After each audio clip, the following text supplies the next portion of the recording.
बिस्मिल्लाहिर्रहमानिर्रहीम। अस्सलाम वालेकुम नाज़रीन, आप यूट्यूब चैनल देख रहे हैं। मैं इमरान ख़ान हूँ। ये मैं वीलॉग शुरू करता हूँ नाज़रीन, एक ख़ातून है उनकी कहानी से, और ये बड़ी तकलीफ़ दे कहानी है। ये ख़ातून है, इनको रेस्क्यू की कश्ती नहीं मिली। इन्होंने बड़ी कोशिश की कि इन्हें रेस्क्यू की कश्ती मिल जाए, और फिर ये ख़ातून जो रिपोर्ट हुआ दुनिया न्यूज़ पे भी, और किस्मत खान साहब हैं, इन्होंने भी इसको रिपोर्ट किया, दीगर वहाँ मुकामी सहाफ़ियों भी रिपोर्ट कर रहे हैं कि ये ख़ातून जो है वो हिफाजती बंद की जानिब गई, और इन्होंने अपनी मदद आपके तहत कुछ जो ड्रम होते हैं, मैंने आपको बताया ना कि ड्रम के अंदर हवा भरी हुई होती है, तो वो उस पर वो डूबता नहीं है। तो ड्रम के ऊपर लकड़ी की उन्होंने एक मसनूई कश्ती तैयार की, उसको बनाया, और फिर अपने बच्चों को लेकर वो निकली कि मैं सैलाब ज़दा इलाकों से अपने बच्चों को निकाल के खुश्की पे ले जाऊँ जहाँ पे पानी भी अवेलेबल है। तो रास्ते में ये कश्ती टूट गई। मकामी अफराद ने बड़ी मुश्किलों से बच्चों को ज़िंदा निकाल लिया, लेकिन ख़ातून की लाश मिली है। अब ये जो लगातार कश्तियाँ डूबने से अमवात होती जा रही हैं, इनकी तादाद भी दर्जनों में हो गई है। बहुत बड़ी तादाद में कश्तियाँ डूबी हैं, कश्तियाँ उलटी हैं, और ये वाक़यात तवातर के साथ बार बार हो रहे हैं। कई लोग जो ड्रमों के ऊपर कोशिश कर रहे थे अपने इलाकों से निकलने की, वो कहाँ तक पहुँचे कुछ पता नहीं है।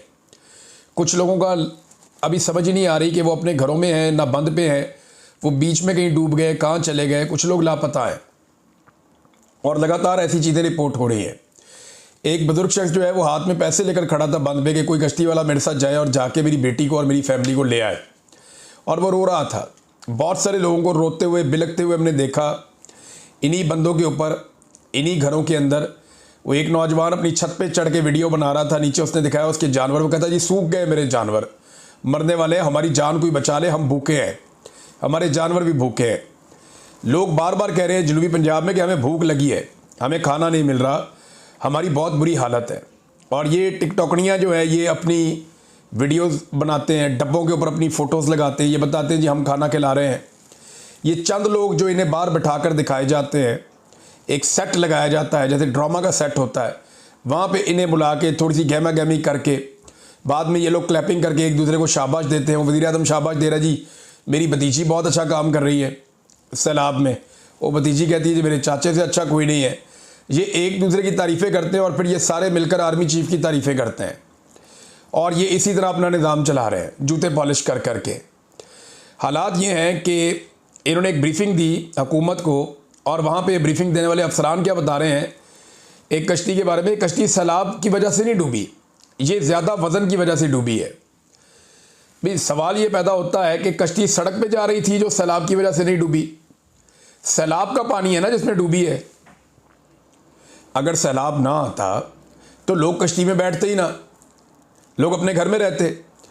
तो ये आपको मानना पड़ेगा कि सैलाब आया और उसके बाद लोग निकलना चाहते हैं, आपके पास वसाइल नहीं है, तैयारी नहीं है। अब लोगों ने तो निकलना है, वो तो भूखे नहीं मर सकते। वो आपकी कश्ती का इंतज़ार करें क्या 2 हफ्ते तक, 3 हफ्ते तक कि आप आएंगे उन्हें निकालने के लिए? उनके बच्चे भूखे हैं, वो बाहर निकलते हैं। बाद औक़ात कश्तियों में ज़्यादा लोग सवार हो जाते हैं तो हादसा भी हो जाता है। ये आपकी ज़िम्मेदारी थी कि आप 3 बातों का ख्याल रखते हैं। नंबर 1, आबादियाँ नहीं डूबनी चाहिए थी। जिन ताकतवर लोगों की ज़मीनों को और जागीरों को बचाया गया है ना, मोहम्मद वाला बंद नहीं तोड़ा गया, शेरशाह बंद नहीं तोड़ा गया, ये नहीं तोड़े जा रहे बंद। वजह क्या है कि कोई नाम भी ना ले कि बहुत ताकतवर लोग हैं जिनकी ज़मीनें महफूज रखनी है, और ये बातें पाकिस्तान में ज़ुबान ज़द आम है। ताकतवर लोगों की ज़मीनें बचाने के लिए गरीबों की बस्तियाँ डुबो दी, लाखों लोगों को पानी के अंदर महसूर कर दिया। अब उन्हें निकालने की कैपेसिटी नहीं है, और वहाँ से पानी का कोई आउटफ्लो भी नहीं है कि वो पानी जहाँ पे गया है कोई आगे ऐसा रास्ता हो जहाँ से पानी निकल के वापस दरिया में चला जाए, वो भी नहीं है। कोई स्टडी नहीं थी। पहली गलती तो ये है कि गलत जगह पे पानी इन्होंने भेजा। नंबर 2, पहले लोगों को नहीं निकाला। नंबर 3, बाद में इनकी कैपेसिटी नहीं है। ये बजाय इसके कि लोगों को रेस्क्यू करते, इन्होंने लोगों की मजबूरियों का मजाक उड़ाया। वहाँ बैठ के इन्होंने बंद के ऊपर तालियां बजाई हैं। ये इन्होंने काम किए। लोग दरख्तों के ऊपर चढ़े हुए हैं, वीडियोज़ आ रही हैं। लोग खंभों के ऊपर चढ़े हुए हैं, वीडियोज़ आ रही हैं। और पाकिस्तान के मीडिया को, न्यूज़ रूम को बाकायदा मना किया गया। मेरे बहुत सारे मीडिया में दोस्त हैं, सारी ज़िंदगी यही कारोबार किया है मैंने, यही काम किया है मैंने। इन्हीं चैनल्स के अंदर काम करके मैं तनख्वाह लेता रहा हूँ। इन्हीं के साथ मैंने अपनी ज़िंदगी की 2 दहाइयाँ गुजार दी हैं। 20 साल थोड़े नहीं होते। तो मुझे मेरे साथी फ़ोन करके बताते हैं कि यार इतनी सख्ती तो कभी भी नहीं थी खान साहब, क्या मतलब है? मुझे हम खबर नहीं दे सकते। कोई बंदा मर गया उसकी लाश नहीं दिखा सकते, बता नहीं सकते। कोई बच्चा पानी में डूब के मर गया हम बता नहीं सकते। जो हालात हैं वो हम सामने ला नहीं सकते। न्यूज़ रूम को सख्ती से मना किया गया। डरे हुए सारे कि एस्टेब्लिशमेंट नाराज़ हो जाएगी कि अगर हालात बुरे दिखाए, हालात बद से बदतरीन है वहाँ पे, लेकिन अगर आपने ये हालात बद दिखाए या बुरे दिखाए तो आपको निशान इबरत बनाया जाएगा, आप नौकरी से हाथ धो बैठेंगे, आपका चैनल बंद कर देंगे। इस तरह का खौफ फैलाया गया न्यूज़ चैनल्स में, और अभी तक उनको अलाउ नहीं है। लोग दरख्तों पर, खंभों पर चढ़े हुए हैं, खंभों के ऊपर तारों के साथ लोग ऊपर चढ़ के बैठे हुए हैं। बिजली तो है नहीं, वहां से चढ़ के लोग, और चढ़ने का मकसद क्या है? सिर्फ ये है कि ऊपर से हम दिखाई देंगे, हाथ हिलाएंगे, कश्ती वाला कोई जा रहा होगा उसको अपने इलाके की तरफ मोड़ेंगे, उसको पैसा वैसा देंगे, वहां से निकलेंगे, और तो कोई रीज़न समझ नहीं आता ना। तो ये इन्होंने हालात लोगों के पैदा कर दिए, लेकिन तालियां बजा रहे हैं। नाज़रीन, ये सैलाब की सूरत हाल हम आपके साथ डिस्कस करते रहेंगे। चीज़ें मैं आपको बताऊंगा। महंगाई बहुत बड़ी है सैलाब आने के बाद, और लगातार महंगाई में इजाफा हो रहा है, और इसके कम होने के इम्कानात भी नहीं है, क्योंकि IMF का एक वफद फिर आ रहा है पाकिस्तान टारगेट्स पूरे करने में नाकाम रहा है। सिर्फ पाकिस्तान ने एक ही टारगेट किया है कि पाकिस्तान की एस्टेब्लिशमेंट ने डोनाल्ड ट्रंप के जूते पॉलिश करके उसको राज़ी कर लिया है, और एक बड़ी सतही किस्म की, बहुत ही कमज़ोर सी अमरीकी कंपनी के साथ मादनियात का मुआहदा भी कर लिया है, ताकि अमेरिकन खुश रहे, राज़ी रहे, और हमें कोई IMF का या दुनिया का ऐसा दबाव ना आए जिससे हम ना निकल सकें। लिहाजा इन्होंने सिर्फ इतना ही काम किया है। तो अब टारगेट पूरे करने के लिए पाकिस्तान में महंगाई मज़ीद बढ़ेगी। ये महंगाई का तूफ़ान थमने वाला नहीं है, इसमें इजाफा हो रहा है, जो आने वाले वक्त में मज़ीद बढ़ सकता है। IMF का भी मज़ीद दबाव आने वाला है कि पैसा इकट्ठा करो, और पाकिस्तान की जो सरकार की तवज्जो है वो कहीं और है। सलाहियत उनके अंदर है नहीं, सलाहियत का फुकदान है, ना वो आवाम को बचा सके, ना वो महंगाई को रोक सकते हैं। अब इमरान खान साहब के हवाले से एक इंपॉर्टेंट खबर है, मैं ये आप तक पहुंचा देता हूं। ये खबर ये है कि तोशाखाना 2 का केस चलाया जा रहा है अदालत में। अब पाकिस्तान तहरीक इंसाफ चाहती है कि पहले अलकादर में इमरान खान साहब की ज़मानत हो जाए, वो बाहर आ जाए, फिर चलाते रहे तोशाखाना 2 का केस। लेकिन जो एस्टेब्लिशमेंट है उसकी ख्वाहिश ये है कि इमरान खान साहब जेल के अंदर ही मौजूद हों, पहले उन्हें तोशाखाना 2 में सज़ा सुनाई जाए ताकि वो जेल के अंदर रहे, और फिर उन्हें अलकादर में ज़मानत दी जाए। इनका तरीका वारदात ये है। 8 महीने से इमरान खान ने और उनकी अहलिया ने तोशाखाना 2 में बरियत की दरख्वास्त दी हुई है, जिसको नहीं सुना जा रहा। ये ज़रा देखिए आप पंजूथा साहब ने बताया इमरान खान साहब ने दोबारा उसमें एक दरख्वास्त दायर कर दी है कि ये समात रोकी जाए। यानी जब तक पाकिस्तान तहरीक इंसाफ की स्ट्रेटजी ये है, जब तक इमरान खान साहब की अलकादर यूनिवर्सिटी केस में ज़मानत नहीं हो जाती, तब तक तोशाखाना 2 की समात रोकी जाए और इसमें सज़ा होने से रोकी जाए। अगर तोशाखाना 2 में सज़ा रोक दी जाती है और इमरान खान साहब अलकादर में ज़मानत ले लेते हैं, तो फिर तो वो बाहर आ जाएंगे, या कोई नया मुकदमा बनाना पड़ेगा उन्हें अंदर रखने के लिए। तो इमरान खान और बुशरा बीबी की तोशाखाना 2 की केस में बरियत की दरखास्तों पर इस्लामाबाद हाई कोर्ट में 8 महीने से एक भी बाकायदा समात नहीं हुई। नवाज शरीफ के लिए ये सिस्टम एयरपोर्ट पहुंच जाती है अदालत कि मियाँ साहब ने अंगूठा लगाना है, और इमरान खान की 8 महीने से एक भी समात नहीं हुई तोशाखाना 2 के केस में। ये हालात हैं। और ये जज कौन है? ये वही जज हैं जिनको 26वीं आईनी तरमीम के बाद लाया गया, जस्टिस इनाम अमीन मिनहास। इन्होंने 23 और 28 जनवरी को 2 समातें की थी। तब से ये मामला ठंडा पड़ा हुआ है। फिर 25 अप्रैल को हमारी एक दरख्वास्त मंजूर की गई, लेकिन ये मामला अभी तक नहीं सुना गया। ये पाकिस्तान तहरीक इंसाफ का मौक़िफ़ है। लेकिन इमरान खान साहब ने और बुशरा बीबी ने, अब ये एक वकला का एक और तरीका है कि कुछ भी करके इमरान खान साहब को बाहर निकालने का इंतज़ाम किया जाए। तोशाखाना 2 में देखें, वकील तो बेचारे अपनी कोशिश करेंगे ना, जोर लगाएंगे, अदालतों में जाएंगे, लेकिन एस्टेब्लिशमेंट ने जब ये फैसला किया हुआ कि इमरान खान को हमने बाहर नहीं निकालना, तो वो कोई और रास्ता देख लेंगे इमरान खान को जेल में रखने का। यानी वो 9 मई के अंदर कोई और एक चीज़ करके गिरफ्तारी डाल देंगे, कोई खुफिया कहीं से मुकदमा उठाएंगे जी इसमें इमरान खान मुलविस था, गिरफ्तारी डाल देंगे। कोई एक चीज़ कहीं से भी उठा के वो इमरान खान साहब को फिक्स करेंगे, क्योंकि पाकिस्तान की मिलिट्री एस्टेब्लिशमेंट या ख़ास तौर पे हाफिज़ सैयद आसिम मुनीर साहब, जो इस वक्त फील्ड मार्शल भी हैं, उन्हें अपनी एक्सटेंशन तक इमरान खान साहब को जेल में रखना पड़ेगा, क्योंकि इमरान खान साहब कॉम्प्रोमाइज़ करेंगे नहीं, वो बाहर आगे इसकी मुखालफत करेंगे। और आसिम मुनीर साहब जो है वो अभी कंटिन्यू करना चाहते हैं इस नौकरी पे। वैसे कोई भी आर्मी चीफ आता है वो कभी रिटायर होना ही नहीं चाहता, वो चाहता है कि वो इसी सीट के ऊपर रहे और मरते दम तक यहीं पे रहे। मुशर्रफ भी कहता था कि वर्दी मेरी खाल है, लेकिन वर्दी तो उतारनी पड़ी फिर, तो वर्दी तो एक दिन उतर जाती है। मुशर्रफ की भी उतर गई थी, बाकियों की भी उतर गई थी, तो वर्दी तो उतर ही जाती है, ये हमेशा रहती नहीं है। ईमान मज़ारी साहिबा ने इनका जो मामला है उस पर एक स्टेटमेंट दिया है, लेकिन उससे पहले जो जज साहब ने स्टेटमेंट दिया ये ज़रा आप देखें, क्योंकि मजम्मत आ रही है हर तरफ से। एक तो लाहौर हाई कोर्ट बार ने जस्टिस डोगर को नौकरी से फारिग करने का मुतालबा कर दिया। उन्होंने एक मजम्मती बयान जारी किया कि ईमान मज़ारी अपने क्लाइंट की नुमाइंदगी के लिए अदालत गई थी, ना कि चीफ जस्टिस का दीदार करने।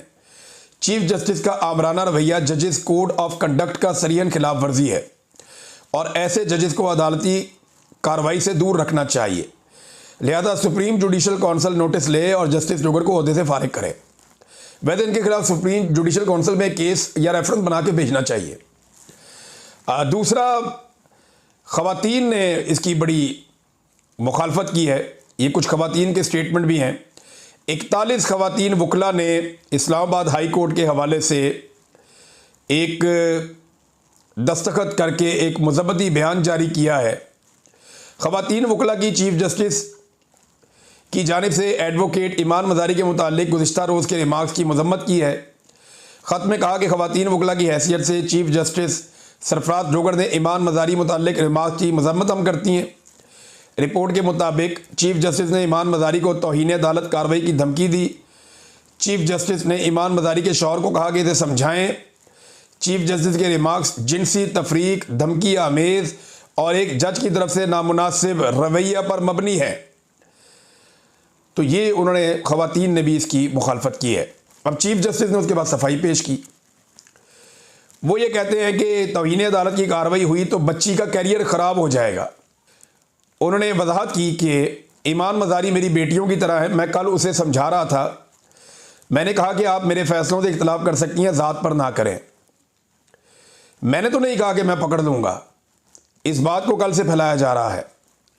हादी साहब खड़े थे, मैंने कहा कि इन्हें पकड़ कर ले जाओ वरना मैं तौहीन अदालत की कार्रवाई कर दूंगा। अब ये जज साहब जो है ना मुकर गए अपनी बात से। हादी साहब ने दोबारा दोहराया कि नहीं जज साहब, आपने ये नहीं कहा था, आपने कहा था कि मैंने इसे पकड़ लिया ना, तो वैसे मैं आपको एक बात बताऊँ, पकड़ना तो जब भी है वो अल्लाह रब्बुल इज़्ज़त ने पकड़ना है। उसकी पकड़ बड़ी सख्त है, वो पेशानी के बालों से और पैरों से पकड़ लेता है, इंसान हिल भी नहीं सकता। अल्लाह ताला कुरान पाक में कहता है बार बार कि उसकी पकड़ बड़ी सख्त है मेरे अल्लाह की। तो पकड़ने का इख्तियार तो सिर्फ अल्लाह के पास है। आप कहाँ से खुदा बन रहे हैं कि मैंने पकड़ लिया ना। और अगर किसी दिन आपको अल्लाह के हुक्म से अवाम ने पकड़ लिया ना, तो फिर आप देखिएगा क्या होगा। और बहुत सारे ममालिक की मिसालें आपके सामने हैं जो वहाँ पे ऐसे जजेस के साथ जो एस्टेब्लिशमेंट के या हुकूमतों के इशारों पर नाचते थे उनके साथ हुआ। लिहाजा अपना अपना किबला सबको दुरुस्त रखना चाहिए। ईमान मज़ारी साहिबा का भी इस पर स्टेटमेंट आया। ईमान मज़ारी साहिबा ने कहा कि पहले तो चीफ जस्टिस साहब ने बदतमीज़ी की, मुझसे मेरी काम की जगह पर मुझे हरास किया गया। देखिए ना, यही बात मैं कर रहा था कल भी कि इनको हरासमेंट का केस करना चाहिए। और खुली अदालत में मुझे धमकी दी गई। अपने किए पर शर्म तो इन्हें आनी नहीं और आज भी सेक्सिस्ट रिमार्क्स पास कर रहे हैं। मैं ना तो उनकी बेटी हूं ना ही बच्ची हूं, मैं एक प्रोफेशनल वकील हूं। तूफाने बदतमीजी करके अब कहते हैं मेरी बात सही कोर्ट नहीं की गई और आज भी वही रवैया है। तो ये ईमान मज़ारी साहिबा ने और उनके शौहर ने खुलकर बताया कि अब चीफ जस्टिस अपने बयान से भाग रहे हैं और झूठ बोल रहे हैं। असल बात वही है जो कल उन्होंने अदालत में कही और मीडिया ने उसको रिपोर्ट किया था। नादरीन, एक और चीज़ जो है मिसिंग पर्सन के हवाले से मोहसिन अख्तर कियानी साहब का एक स्टेटमेंट है। मैं चाहता हूँ ये स्टेटमेंट मैं आपके सामने रखूँ, ये बहुत इंपॉर्टेंट उनका स्टेटमेंट है। जस्टिस मोहसिन अख्तर कियानी साहब ने मिसिंग पर्सन के केस में वफाकी हुकूमत के नुमाइंदे से एक सवाल पूछा, क्योंकि इन्होंने कहा जी हम जो मिसिंग पर्सन है ना उनकी फैमिलीज को 50-50 लाख रुपया दे रहे हैं।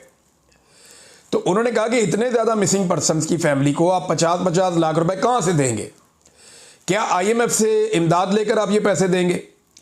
दूसरा, बड़ी अजीब बात यह है कि जिन्हें रियासत दहशतगर्द समझती है या वो कहते हैं तो दहशतगर्द हैं, ये तो मिसिंग पर्सन है ही नहीं ना, दहशतगर्द कहते हैं। पहले उन्हें गायब कर दिया, अब उनके घर वालों को 50-50 लाख रुपया देंगे। भाई अगर वो दहशतगर्द हैं तो दहशतगर्दों को 50 लाख रुपया कौन देता है? तो रियासत खुद ये तस्लीम कर रही है कि इन्होंने जिन बंदों को उठाया वो मासूम लोग थे, वो सिर्फ मिलिट्री एस्टेब्लिशमेंट के मफादात के खिलाफ थे, या वो जो अपने हुकूक के लिए आवाज़ उठा रहे थे वो मिलिट्री एस्टेब्लिशमेंट को सूट नहीं कर रही थी। और यही वजह बन गई कि उनको लापता कर दिया गया जबरी तौर पे, जैसे हमें किया गया बहुत सारे लोगों को। और उनमें जो लोग अब वापस नहीं आए, बेशुमार हैं, वो उनको 50-50 लाख रुपया देंगे। तो ये एतराफ़ जुर्म है कि हमने ज़्यादती की, अब हम पैसे देने के लिए तैयार हैं। तो जज साहब ने नुक्ता उठाया कि वो तो अब दहशतगर्द उन्हें कहते थे। एक और स्टेटमेंट है नाज़रीन हुकूमत का, ये स्टेटमेंट आप देखें, बंदा सर पकड़ के बैठ जाए कि इनका दिमाग काम करता है या नहीं करता। हुकूमत अपने बयान में और ब्रीफिंग में कहती है कि 10,000 स्कूल बंद होने से अरबों रुपए सालाना की बचत होगी। अस्पताल भी बंद कर दो, वासा भी बंद कर दो, बाकी तमाम महकमे भी बंद कर दो। स्कूल तो ऑलरेडी आप कह रहे हैं कि बंद करने से पैसे बचेंगे, तो बचा लो सारे पैसे। फलाही रियासत क्या होती है? फलाही रियासत पैसे नहीं बचाती, वो इंसानों की तरक्की के ऊपर और उनकी फलाह के ऊपर पैसे खर्च करती है। लेकिन ये कारोबारी लोग हैं ना, ये पैसे बचाने के फार्मूले इस्तेमाल कर रहे हैं। भाई आप ऐवान सदर का बजट कम कर दें, पैसे बचा लें। वजीर आजम के स्विमिंग पूल पे इतना पैसा लगा दिया, वो पैसे आप बचा लेते। जो बैरून मुल्क ट्रेवल आप करते हैं, आप नॉर्मल किस्म के होटलों में ठहरें या जाके सफारत खानों में ठहरें और नॉर्मल जहाज़ों के अंदर पब्लिक के साथ सफ़र करें तो पैसे बच जाएंगे। भाई पैसे बचाने के मैं आपको 1001 तरीके बता सकता हूं। आप लोग जो ब्यूरोक्रेसी को महंगी गाड़ियां देते हैं, उनकी बजाय सस्ती गाड़ियां दें, पैसे बच जाएंगे। आप अपने प्रोटोकॉल्स जो हैं उनको कम कर लें, पैसे बच जाएंगे। आप एक एटमी ताकत हैं, आप अपना दिफाई बजट कम कर लें, पैसे बच जाएंगे। तो पैसे सिर्फ इन्होंने स्कूलों से बचाने हैं, क्योंकि तालीम जो है ना वो इनके रास्ते की सबसे बड़ी रुकावट है। जो शख्स तालीम हासिल कर लेता है वो सवाल उठाना शुरू कर देता है, तालीम से शऊर आता है और शऊर इनके सामने खड़ा हो जाता है। लिहाजा एस्टेब्लिशमेंट को और हुकूमत को तालीम याफ्ता लोग तो बिल्कुल पसंद नहीं हैं जो आगे से सवाल करें और जवाब मांगें, लेकिन सवाल तो होंगे। नाज़रीन, पाकिस्तान तहरीक इंसाफ ने एक करारदाद पेश की है। ये करारदाद मैं आपके सामने रखता हूँ, बड़ी इंटरेस्टिंग है और ये इमरान खान साहब के विजन के मुताबिक है। ये पाकिस्तान तहरीक इंसाफ खैबर पख्तूनख्वा है। इस करारदाद से ना एक दो चीज़ें साबित हो रही हैं, जो एक दो दिन से एक्टिविटीज़ हो रही हैं, कि अली अमीन गंडापुर किसी और तरफ है और खैबर पख्तूनख्वा की पाकिस्तान तहरीक इंसाफ किसी और तरफ है। ये दोनों अलग अलग हैं। गंडापुर साहब कहते हैं कोई ऑपरेशन नहीं हो रहा, तहरीक इंसाफ करारदाद पेश करती है कि ऑपरेशन बंद किया जाए। दोनों अलग अलग हैं। गंडापुर कहते हैं कालाबाग डैम पे बात करो और पीटीआई कहती है नहीं जी कालाबाग डैम पे बात ना करो, ये कोई टाइम नहीं है बात करने का इसके ऊपर। गंडापुर कालाबाग डैम की बात करता है, पीटीआई मुख्तलिफ बात करती है, ये अलग अलग है। फिर मादनियात के ऊपर गंडापुर का मौक़िफ़ अलग आता है, खैबर पख्तूनख्वा की पाकिस्तान तहरीक इंसाफ का मौक़िफ़ अलग आता है। तो यहाँ पे ये एक स्टेटमेंट जारी किया पाकिस्तान तहरीक इंसाफ खैबर पख्तूनख्वा ने, और इनमें जो पूरा एक तज़ाद है गंडापुर के पॉलिसीज़ में और पाकिस्तान तहरीक इंसाफ खैबर पख्तूनख्वा में। लेकिन अगर मैं ये आपको कहूँ कि इन दोनों में से कौन करीब है इमरान खान साहब के नज़रिए के और उनकी सोच के, तो गंडापुर साहब इमरान खान साहब के नज़रिए और उनकी सोच से ऐसा लगता है बहुत दूर जा रहे हैं। इमरान खान साहब ड्रोन्स पे FIR की बात करते हैं, कुछ नहीं होता। इमरान खान साहब ऑपरेशन रुकवाने की बात करते हैं, कुछ नहीं होता। अली अमीन गंडापुर को कहते हैं मेरे लिए मुलाकात के लिए आओ, कुछ नहीं होता। वो कहते हैं अफगानिस्तान बात करने जाओ, कहते हैं जी पासपोर्ट ही नहीं है। जो वो कहते हैं जी अडियाला जेल आओ, वो मिर्ज़ा अफरीदी के फॉर्म पे पहुंच जाते हैं सबको लेके, अडियाला जेल का रास्ता उन्हें नहीं मिलता। वो कहते हैं डी चौक चले जाओ, वो 2 दफ़ा जाता है, 2 दफ़ा डी चौक नहीं जाता। तो गंडापुर की और इमरान खान की सोच में बहुत फ़र्क बढ़ता जा रहा है। जबकि पाकिस्तान तहरीक इंसाफ जो आज़ाद लोग हैं वहाँ पे खैबर पख्तूनख्वा के, उनकी सोच इमरान खान साहब की सोच से कुछ मुताबिकत दिखाई देती है उसमें। नाज़रीन, अब तक के लिए इतने, अपना ख्याल रखिएगा और अपने इस चैनल का भी। अल्लाह हाफ़िज़।